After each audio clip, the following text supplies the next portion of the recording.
after watching the video and reading the articles, it's pretty obvious now that you're going to be doing an op-ed for your next writing assignment. So here is the general call to you. Write an op-ed on any topic.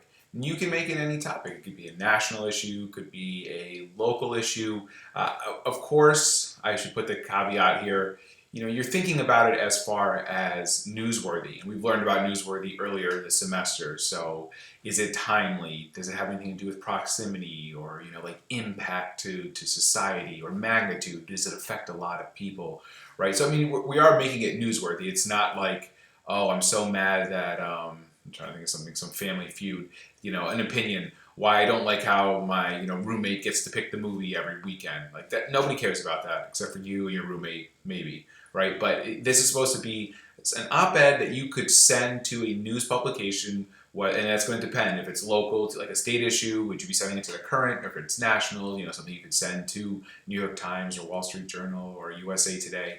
But it's something that you think would be a realistic op-ed to submit, to try to pitch to a media outlet, right?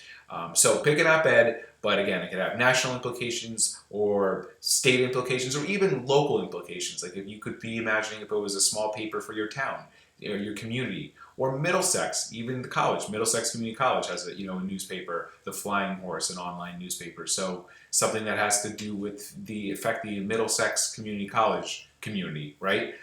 So that's the idea. You're trying to think of a narrow target audience and a news outlet that reflects that audience, right? Between 750, 800 words, stay in this zone. And this is going to be tough. Look, if you go a little under, when I say little, now it becomes the slippery slope subjective game. But if you're at 735, I'll let you get away with that, right? If you're at 6 something, no. If you're at 700 exactly, no, right? So, there is something to that. But I will say this, not a word over 800. Definitely not over 800. Because often, the op-eds, if it's going into a print publication, they don't have the space to expand. So even if you're at 900 words, that 100 words makes a big difference for them. They have to cut something else, and then it becomes the cutting game and the moving around game, and they won't do it, right? And even online, yes, a little bit more flexibility, but going past 800 words, most people are not going to be wanting to read an op-ed. I'm being strict on this. As far as the 750, if you're at 747, I'm not going to make you think of 3 words to add. But use your best judgment here. Have a clearly defined point within the first few paragraphs. Have a clearly defined point of view within the first couple of paragraphs, right? So I went over this in that last video.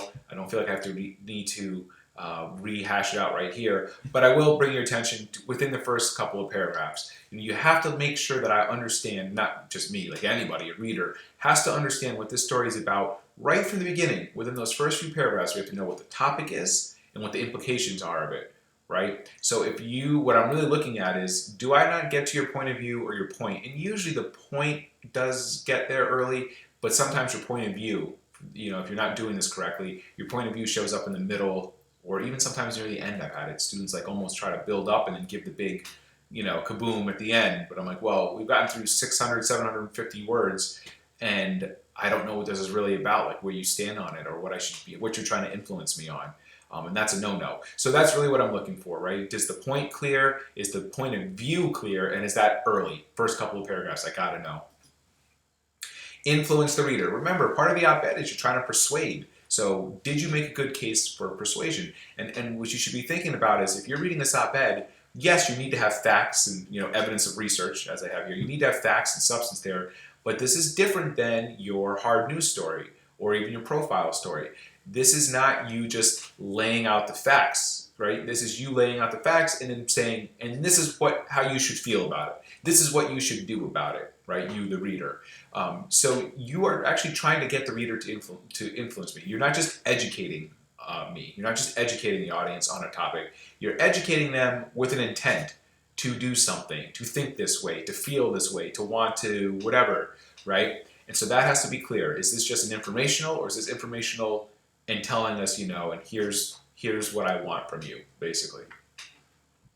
Clarity of thinking. I went over this in the video, but what I'm really looking for is, does everything make sense the way it's lined up? Like, do you have some information here, then you have some other information, and then you have information below that that really was related more to this top information, right? So kind of your structure, like where are you presenting everything? Is it you just kind of a tangent, I don't even mean tangent like not making sense, but is it you kind of stream of conscious, everything you can think of, but then you don't really take the time to edit and say, well, this really makes sense with this paragraph, and I said this early on, so do I need this down here? No, I can cut that out, right? Or I can take that and make it absorbed in that paragraph and make it more concise. So I can tell that there's logic to this. There's a logic to the way that you presented your piece, your argument, your persuasion.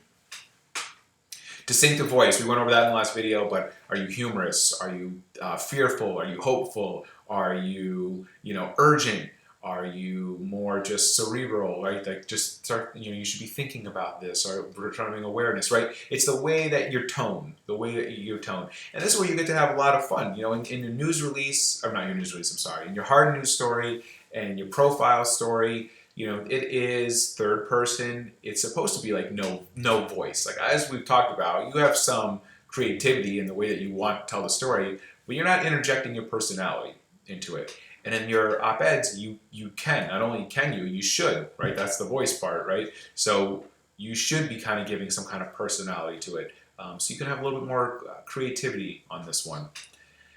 Evidence of research, and just like we talked about in the other video, are you supporting what you're saying with the claim? So if you're saying, we're talking about climate change, and you're saying, the United States will be doomed in 50 years if we don't do something.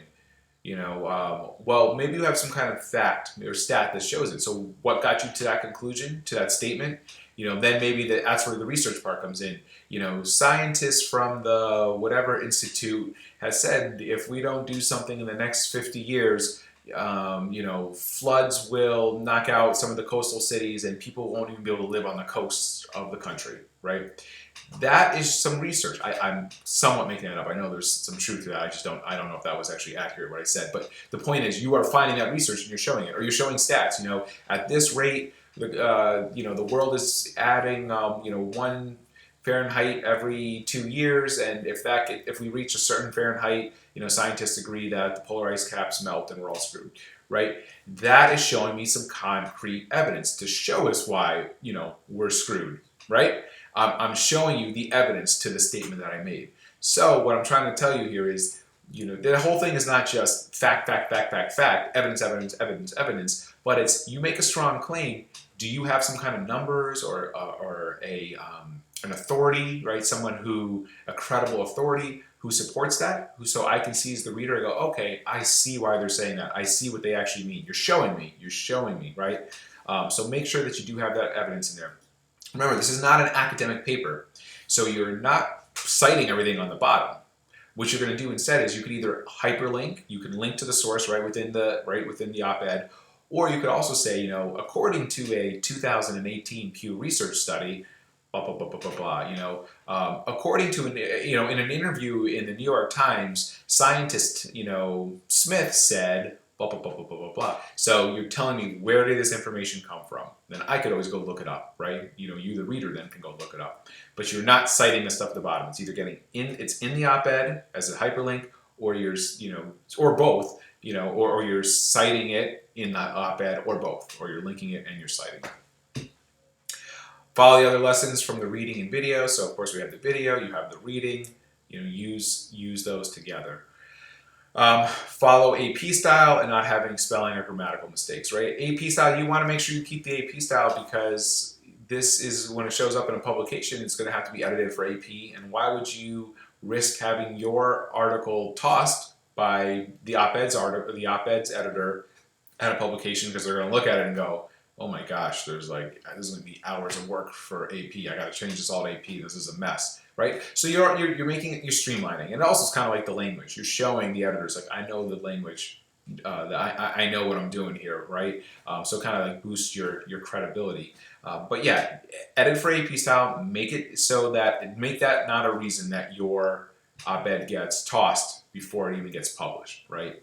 And same thing goes with the spelling and grammar. If it's riddled with spelling and grammatical errors, that's going to be a lot for an editor. They might just be like, this is too much, don't want to handle this hot mess, I'll try something else, right? So don't give them a reason not to get yours published. You got 2 weeks to do it. Normally I give you a little bit longer for the other assignments, but this one is not, you don't have to go out and get quotes from somebody. You are going to have to do some research, of course, but it's research from your computer for the most part. So you're not having to get quotes, you're not having to go to an event, right? So that's really that additional week I usually give you to actually go and do that. This is you just sitting down, writing it, right? All right, I think that covers everything. Of course, if you have questions, as always, let me know. If you want to just run your idea by me, it's not required, but you could, of course, say, hey, this is what I'm thinking. What do you think? And I can even try to work it out with you. Do you have a defined point of view? If it's not clear to me, I'll ask you that, and we could always do that. But if you feel confident to go, and most people do, because everybody has opinions, so you have an opinion, you're ready to go. Looking forward to reading them.